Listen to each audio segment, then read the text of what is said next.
So we are moving on to side number 3 of your cube, and I'm going to be introducing color today so we can start getting some colored media on your project. We are starting with colored pencil. So this worksheet will look very familiar because it is the same worksheet that I gave you for pencil, except this time I'm going to ask you to do it in one colored pencil. So you're going to grab a colored pencil, and what I would do is take the whole box of colored pencils back to your table, take the pencil you want, and then when you're done with all of the colored pencils for the day, put the pencil back in the box it came from and return the whole box. That way you don't forget which box it came from. It's best to keep the boxes of colored pencils together so they don't get all mixed up and mismatched.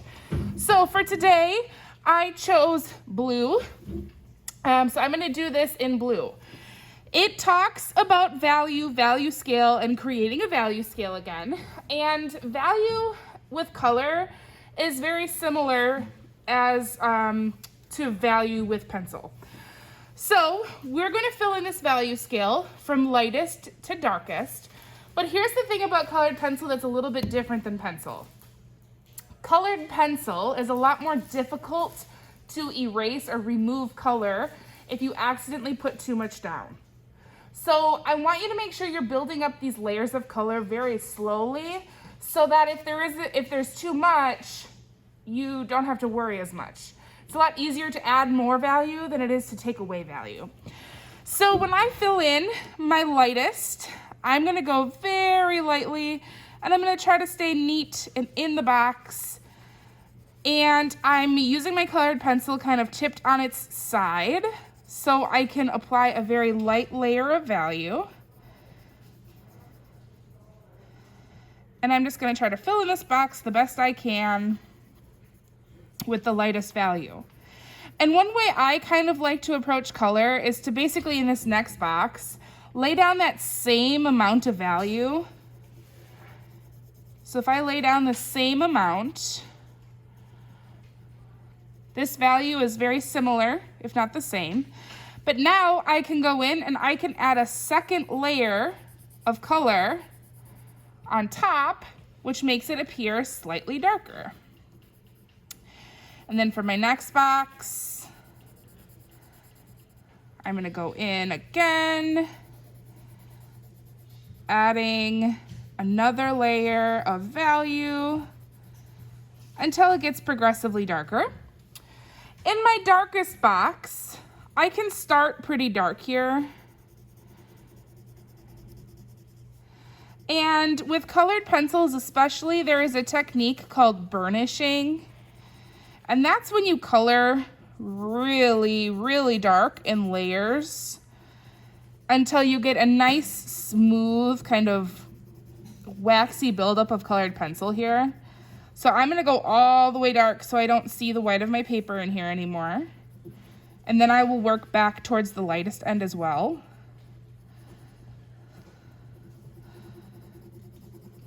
Okay, so there's my darkest. You can see I have a lot of steps that I think would usually fall in between here. So I might be able to make some of these a little bit darker when I get down there.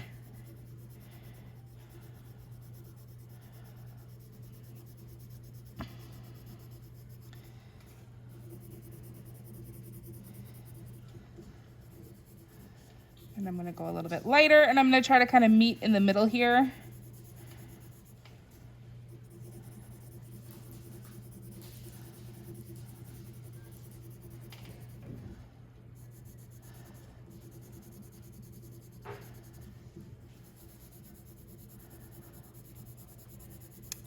So here in the middle, I'm realizing that maybe these three all kind of look very similar. So I'm gonna add a little bit more value to this one. So I can add a little bit more value to this one. And then maybe even a little bit more here as well. Okay. These two also look very similar. I could try to remove some value here.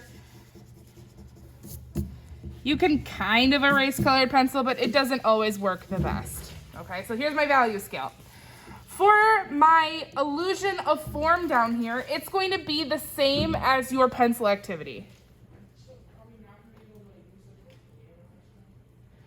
That's a good question. So, am I going to be able to use the blending stump or the tortilla? No. You do not use blending stumps with colored pencil. You only use them with pencil. Hang tight and I'll show you a tool that I do have that can help you blend colored pencil. Okay, that was an excellent question. So, down here when it comes to form, same thing as the pencil. But this time, I need to really make sure I map out where my highlight is because it's difficult to remove the value with colored pencil. So my highlight in the sphere is going to be over here. And I am very, very slowly gonna build up layers here. And I'm gonna use my pencil on its side and I'm gonna kind of work in circles to avoid the kind of streaky look that colored pencil can leave if you don't blend it properly. So I'm gonna go in circles, and then as I get towards the outside of my sphere here, I'm just gonna kind of build up more layers. And then more layers.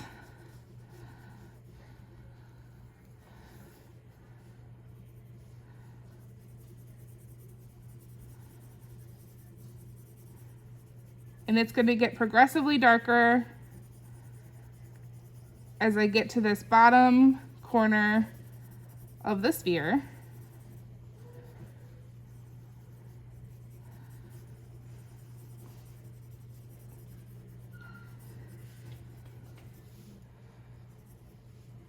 And I can kind of keep blending, keep adding layers. You want to go slow.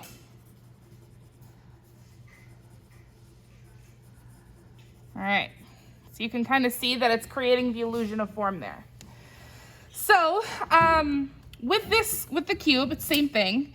I'm gonna complete the cube for the purpose of showing you guys the blending tool that you can use with colored pencil. So I'm gonna fill in my 3 values for my cube. I am not a neat colored pencil user, clearly.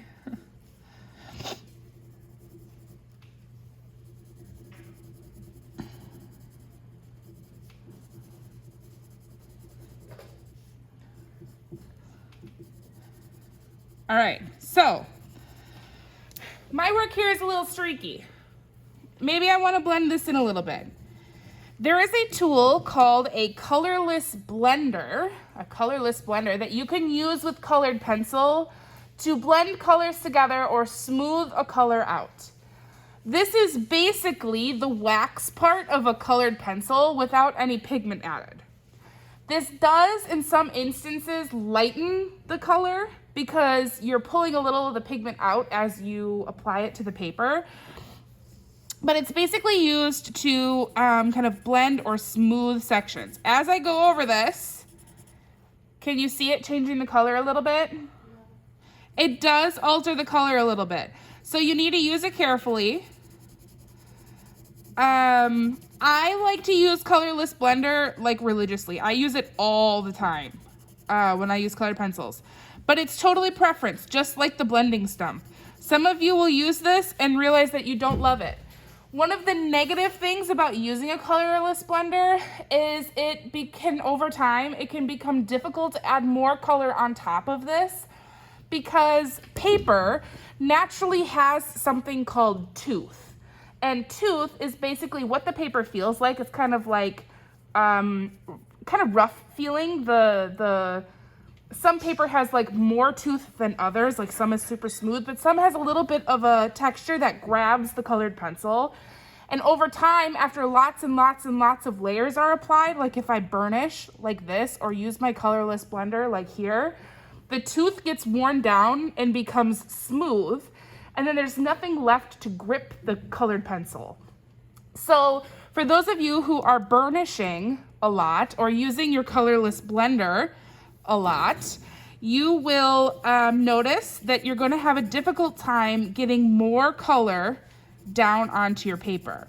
So you kind of have to use it sparingly. I like to do all of my color mixing and my color blending first before applying colorless blender, just to make sure that I've got enough pigment and color onto my artwork.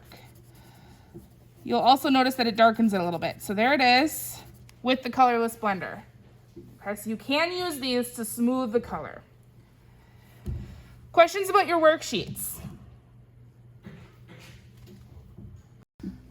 So you are going to be working on side number 3 of your cube, and just like with the pencil section, we're going to need to choose a section that you can add the illusion of form. Okay, so you can add the illusion of form. If your cube doesn't have any sections left where you think you can do that, we can add some additional lines or shapes in order to make that possible. So I think I was gonna do this section here, but I think I'll do here. Okay, I changed my mind. I'm gonna do right here. So, thank you. So I'm gonna do this section.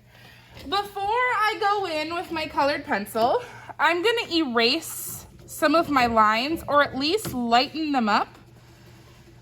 Because once you put colored pencil down, it's really difficult to get that pencil up off the paper. So at the very least, you should lighten them up. I apparently went pretty hard with my pencil. So there I go. Here I lightened it up. So in this spot, I'm gonna treat it like I did here for my value section. I'm gonna treat it the same way, and I'm gonna make this look three-dimensional, or as three-dimensional as I can. So it has the illusion of form.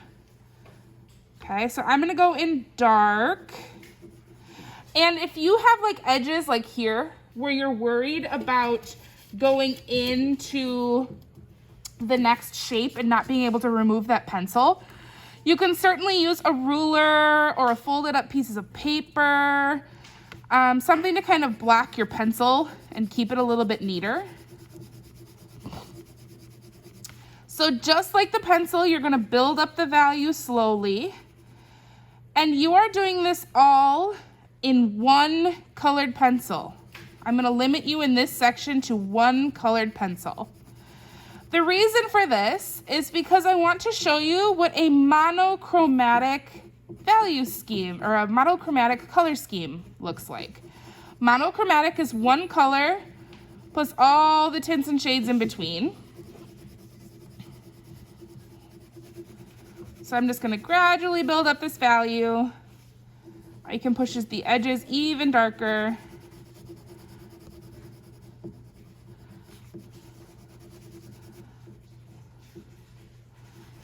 And it's gonna slowly start creating that illusion of form.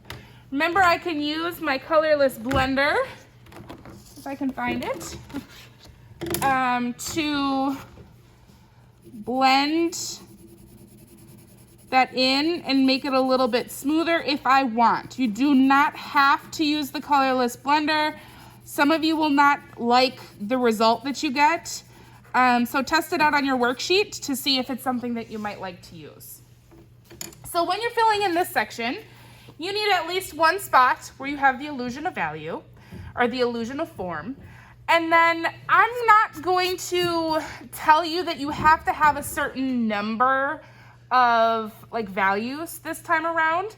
I'm gonna let you fill in the square using your best judgment. It could all be the illusion of form. It could all be smooth blending. Or you could fill in some of the negative spaces like this if you want. Or you could, if you want, and I'm not gonna do this yet because I'm a little bit afraid of committing, you could have a shape that you fill in with one value, and maybe you decide that you want to put some kind of line work or pattern inside of that. I'm gonna let you kind of choose what you wanna do with this section, as long as it has at least one spot where you're showing the illusion of form and you fill in the majority of the space. Okay, I might even let you have negative space or white space this time around. Any questions about this one?